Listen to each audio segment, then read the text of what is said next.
उत्तर प्रदेश की सियासत में एक बार फिर वोटर लिस्ट को लेकर बड़ा सियासी विस्फोट हुआ है। समाजवादी पार्टी के राष्ट्रीय अध्यक्ष अखिलेश यादव ने सत्ता पक्ष पर बेहद गंभीर आरोप लगाए हैं। अखिलेश यादव का दावा है कि सूबे में एक सुनियोजित षड्यंत्र के तहत मुस्लिमों के वोट काटे जा रहे हैं। आखिर क्या है ये फॉर्म 7 का विवाद, आइए देखते हैं इस रिपोर्ट में। उत्तर प्रदेश में चुनावी बिगुल बजने से पहले ही आरोपों की झड़ी लग गई है। सपा सुप्रीमो अखिलेश यादव ने सीधे तौर पर चुनाव मशीनरी और प्रशासन पर धांधली का आरोप लगाया है। जानबूझकर मुस्लिम मतदाताओं के प्रिंटेड फॉर्म 7 जमा कराकर उनके वोट काटने का षड्यंत्र कर रहे हैं। ये धांधली पूरे उत्तर प्रदेश में चल रही है। अखिलेश यादव का कहना है कि प्रदेश भर में फॉर्म 7 का गलत इस्तेमाल हो रहा है। तकनीकी तौर पर फॉर्म 7 का उपयोग वोटर लिस्ट से नाम हटाने के लिए किया जाता है। सपा का आरोप है कि मुस्लिम मतदाताओं के नाम पर फर्जी तरीके से ये फॉर्म भरे जा रहे हैं ताकि चुनाव से पहले उनके वोट काटे जा सके। अब आपको समझाते हैं कि ये पूरा मामला आखिर है क्या है फॉर्म 7। चुनाव आयोग के नियमों के मुताबिक फॉर्म 7 का इस्तेमाल किसी मृत व्यक्ति या उस व्यक्ति का नाम हटाने के लिए किया जाता है जो उस पते पर अब नहीं रहता। सपा का कहना है कि प्रिंटेड फॉर्म्स का थोक में इस्तेमाल कर विपक्षी समर्थकों को निशाना बनाया जा रहा है। प्रशासन का पक्ष, हालांकि चुनाव आयोग और प्रशासन इसे रूटीन प्रक्रिया बता रहे हैं, लेकिन विपक्ष इसे लोकतंत्र की हत्या करार दे रहा है।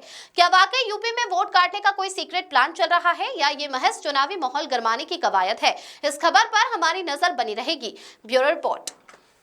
इस बात की शिकायत मिली कि जानबूझ कर करके मुस्लिम मतदाता उनके फॉर्म 7 प्रिंटेड जमा करा करके वोट काटने की तैयारी और धांधली कर रहे हैं। उसी समय जो काटने वाले जिसके दस्तखत थे, हम लोगों ने कहा कि जानकारी करिए आखिरकार कौन शिकायत कर रहा है। तो जो व्यक्ति शिकायत करने वाला था, जब उसके पास समाजवादी पार्टी के कार्यकर्ता नेता पहुंचे, बहुत गरीब है, मजदूर है, गांव का रहने वाला है और उसको दस्तखत करना ही नहीं आता है, वह अंगूठा चला के काम करता है। अब आप कल्पना करिए, फॉर्म 7 प्रिंटेड आए गांव में और जो दस्तखत करना नहीं जानता है उसके दस्तखत हों। ये धांधली पूरे उत्तर प्रदेश में चल रही है। गाजियाबाद से लेकर के गाजीपुर तक, और जिन विधानसभाओं में ज्यादा भारतीय जनता पार्टी हारी है उन विधानसभाओं में बड़े पैमाने पर ये तैयारी कर रहे हैं। फॉर्म 7 की धांधली के सबूतों के बाद हमारी मांग है कि डाउनलोडेड फॉर्म के सत्यापन की कोई वैकल्पिक व्यवस्था हो। कागजी फॉर्मेट नहीं, फॉर्म हो, मतलब हर फॉर्म पर नंबरिंग हो। कागजी फॉर्म 7 पर ईसीआई का होलोग्राम हो। फॉर्म 7 के अब तक जमा सारे फॉर्म निरस्त हों।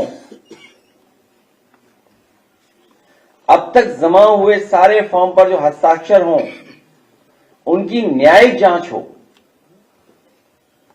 घपलेबाजी को पकड़ने के लिए एआई का सहारा लिया जाए। मैं अपने पूर्व विधायक, पूर्व मंत्री योगेश प्रताप सिंह जी का भी धन्यवाद दूंगा कि इन्हें पहले से ही जानकारी मिल गई कि इनकी विधानसभा में कौन कौन सा किस किस बूथ पे वोट कटने जा रहा है। इनके पास पेन ड्राइव है जो भारतीय जनता पार्टी ने बनाई है कहीं से। आप कल्पना कर सकते हैं धांधली के लिए पेन ड्राइव, और किस बूथ से कौन सा वोट कटना है जिसमें पीडीए है और मुस्लिम मतदाता है। मुस्लिम मतदाता और पीडीए, और अगर भागते भी रहेंगे तो अधिकारी इनके हैं, इनका एडमिनिस्ट्रेशन है, उनको न्याय नहीं देंगे। इसी तरह कन्नौज के हमारे कार्यकर्ता हैं, इनके पुलिस स्टेशन पे बड़े पैमाने पर केवल टारगेटेड मुस्लिम वोट कितने कटे हैं आपके यहां? बताइए, 1200 वोट काट दिए। एक बूथ 400 का है, 300 काट दिए।